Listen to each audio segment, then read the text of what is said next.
माझं नाव कोमल आहे आणि माझं वय 27 वर्ष असून मी दिसायला सुंदर व भरदार शरीराची आहे. मला पाहता क्षणी कोणताही पुरुष मोहित होईल. मी पुणे शहरात एकटीच राहते, कारण माझा घटस्फोट झालेला होता आणि माझे आईवडील गावाकडे राहतात. परंतु मला माझ्या आईवडिलांवर ओझं बनून राहायचं नव्हतं.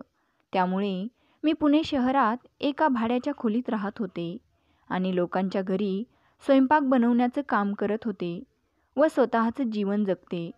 आई-बाबाचं आणि माझं जास्त काही बोलणं होत नसे आणि येणं जाणंही होत नव्हतं. मी माझ्या आयुष्यात एकटीच होते, परंतु खूप दिवस झाले होते आई-बाबाला भेटून.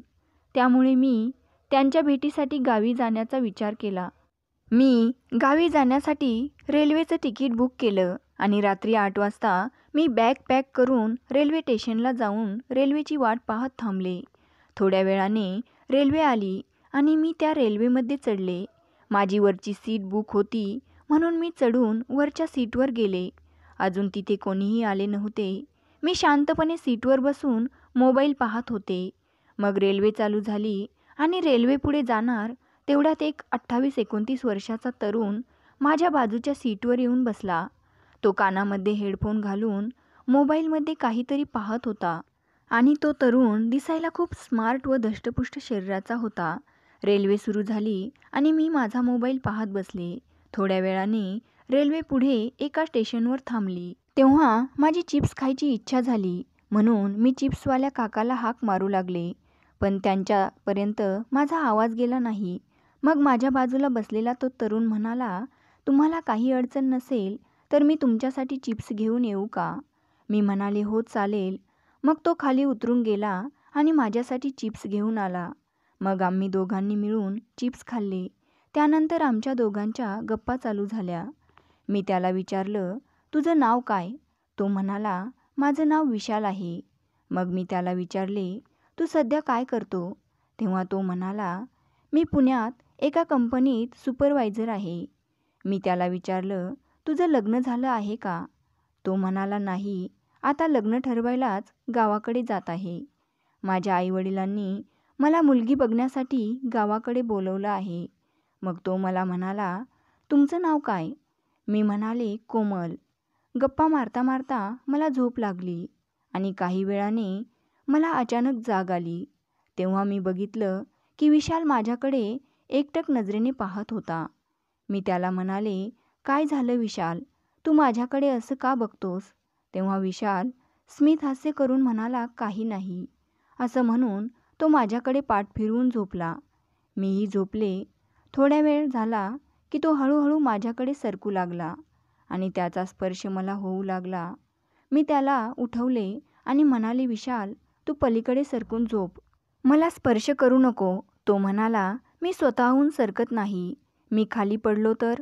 मी त्याला म्हणाले, तुला भीती वाटत असेल तर तू इकडे झोप. मी तिकडे झोपते. त्यानंतर मी तिकडे झोपले आणि विशाल एका कडेला झोपला. रेल्वे एकदम फास्ट होती, त्यामुळे मी हळूहळू विशालकडे सरकू लागले आणि विशालला माझा स्पर्श होऊ लागला. विशाल उठला आणि मला म्हणाला, आता बघा, तुम्ही स्वतः मला स्पर्श करत आहात.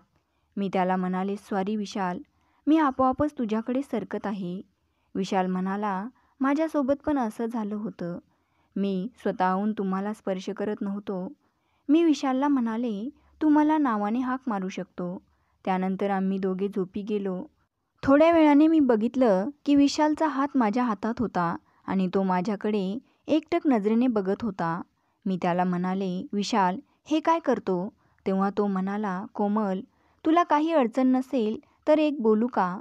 मी म्हणाले, बोल, काय बोलायचं आहे तुला? मला काही अडचण नाही. मग तो म्हणाला, तू मला पहिल्या नजरेतच खूप आवडली आहेस. तू खूप सुंदर आहे आणि मला तुझ्यावर प्रेम झाले. मी म्हणाले, हे काय बोलतोस विशाल? तो म्हणाला, हो, मी खरंच बोलतो.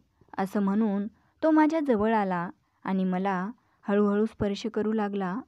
मला त्याचा तो स्पर्श हवाहवासा वाटू लागला होता, कारण मला खूप वर्षापासून हवं असलेलं सुख मिळत नव्हतं आणि खूप वर्षानंतर मला एका पुरुषाने स्पर्श केला होता. म्हणून मी त्याच्या स्पर्शाने भारावून गेले आणि त्याला घट्ट मिठी मारली. त्याने देखील मला मिठी मारली आणि जवळपास 1 तास आम्ही आमच्या इच्छा पूर्ण करत होतो. तेवढ्यात अचानक रेल्वे एका स्टेशनवर थांबली आणि आम्ही एकमेकांपासून वेगळं झालो. सगळे लोक उतरायला लागले. आम्हीही उतरलो. पहाटचे 4 वाजले होते. तेवढ्यात रेल्वे स्टेशनवर अनाउन्समेंट झाली की रेल्वेचा संप असल्यामुळे 2 दिवस रेल्वे बंद राहील.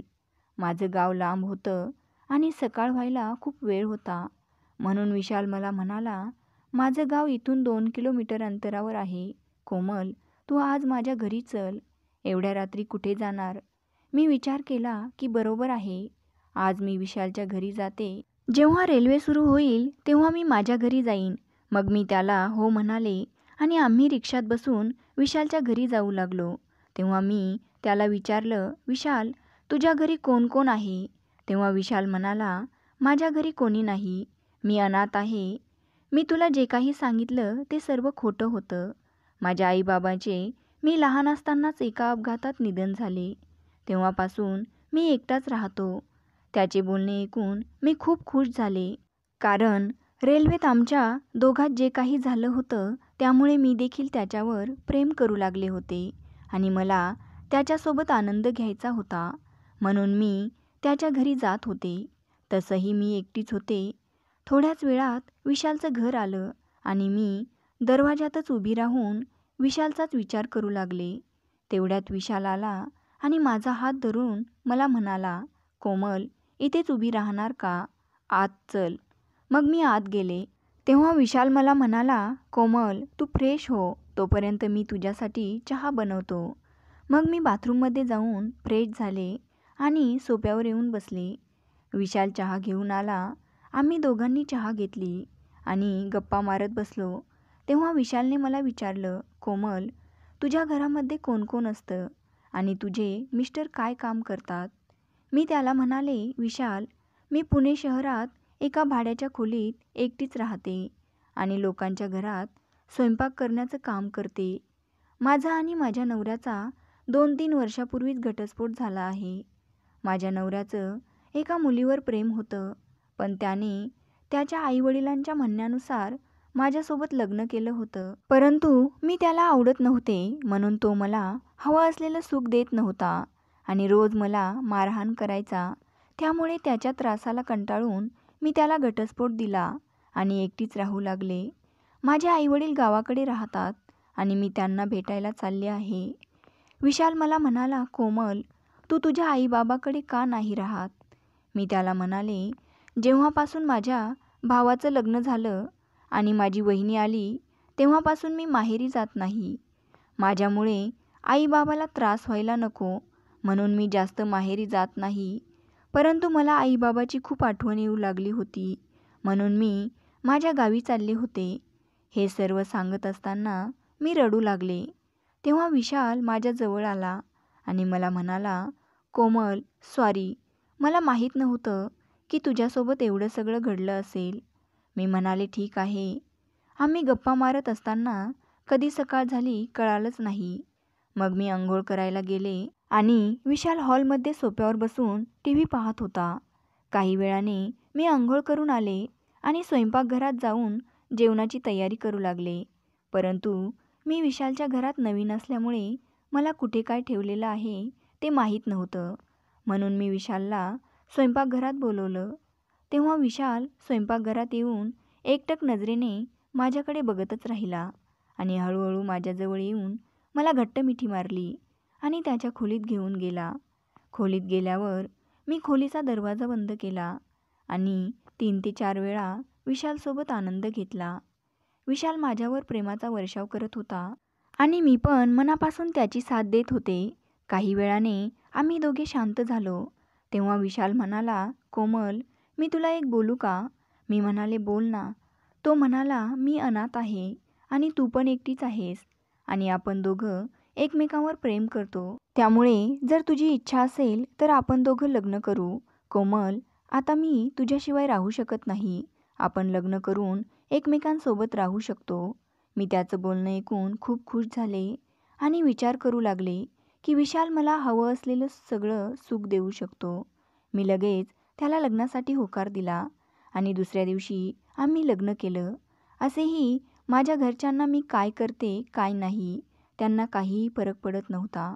आज माझी विशालसोबत लग्नानंतरची पहिली रात्र होती.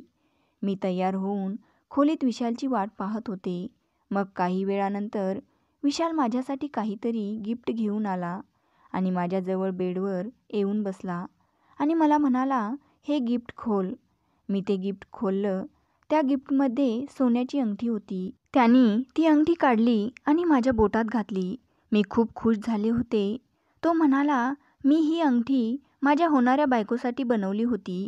जेव्हा माझ्या आयुष्यामध्ये माझी अर्धांगिनी येईल तेव्हा मी तिला हे गिफ्ट देईल असं ठरवलं होतं.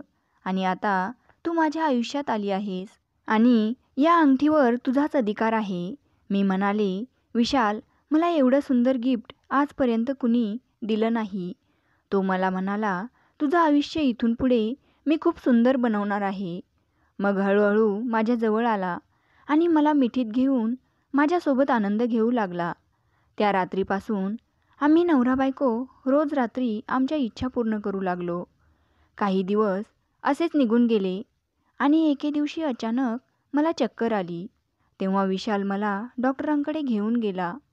तेव्हा डॉक्टरांनी चेकअप केल्यावर सांगितले की तुमची बायको आई होणार आहे. मग आम्ही घरी आलो. घरी आल्यावर मी विशालला आनंदाने मिठी मारली आणि म्हणाले, विशाल, आज तू मला माझ्या आयुष्यातलं सर्वात मोठं गिफ्ट दिलं आहे. तू मला आई होण्याचं सुख दिलं आहेस. विशाल, मी तुला सांगू शकत नाही की मी किती खुश आहे. विशाल माझी पहिल्यापेक्षा जास्त काळजी घेत होता. आता माझे 9 महिने पूर्ण झाले होते आणि मी एका गोंडस मुलाला जन्म दिला होता. आणि आता आम्ही नवरा बायको आमच्या मुलासोबत आनंदाने जीवन जगत आहोत. मंडळी, जर तुम्हाला कथा आवडली असेल तर व्हिडिओला लाईक करा, कमेंट करा आणि चॅनलला सबस्क्राईब करा. धन्यवाद.